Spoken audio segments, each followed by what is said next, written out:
संपूर्ण महाराष्ट्रात गोहत्या बंदी कायदा लागू असतानाही नाशिकमध्ये सर्रासपणे गोहत्या सुरू असल्याचा धक्कादायक प्रकार समोर आलाय। नाशिक शहरातील पोलीस यंत्रणेला एक मोठे आव्हान आहे। शहरातील डॉक्टर झाकीर हुसेन रुग्णालयाच्या पाठीमागे असलेल्या पाण्याच्या टाकीजवळ कत्तलीस गायी आणल्याची माहिती आज 11 वाजेच्या सुमारास बजरंग दलाच्या कार्यकर्त्यांना मिळाली होती। बजरंग दलाच्या कार्यकर्त्यांनी भद्रकाली पोलीस स्टेशनला ही माहिती कळवली।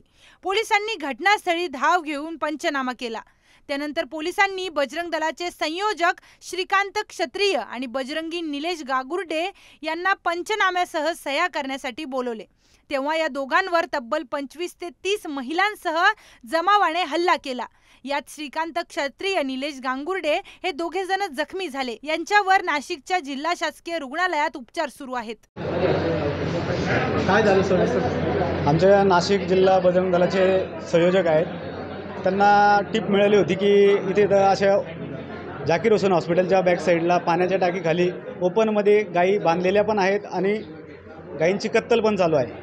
त्यांनी पोलिसांशी संपर्क करून कारवाई तिथं चालू असताना त्याच्या कामानिमित्त नाशिक रोडला गेलेले होते।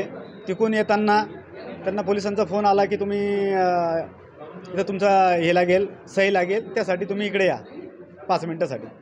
हे तिथे गेले असता तिथं 200-250चा जमाव जमलेला होता। पोलिसांसमोर 6 ते 7 पोलीस होते, त्यांच्यासमोर अमानुष हल्ला करण्यात आला यांच्यावर।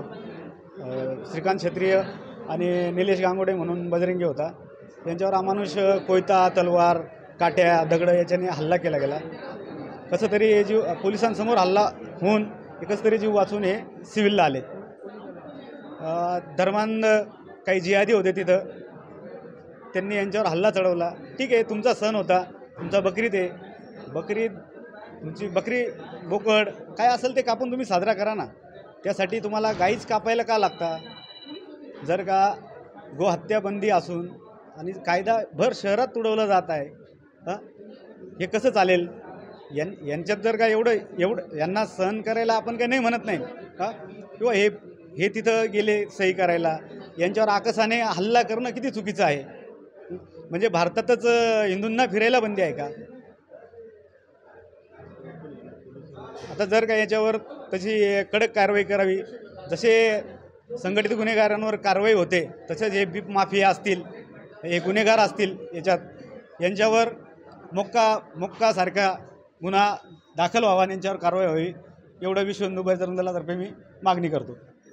विशेषत म्हणजेच रक्षकांसमोरच हा हल्ला झाल्याने पोलीस यंत्रणेला कोणाचा दबाव आहे का, या घटनेची राज्य सरकारने गांभीर्याने दखल घेऊन कारवाई करावी अशी मागणी बजरंग दलाकडून करण्यात येत आहे। Bureau report, Sudarshan Marathi, Nashik.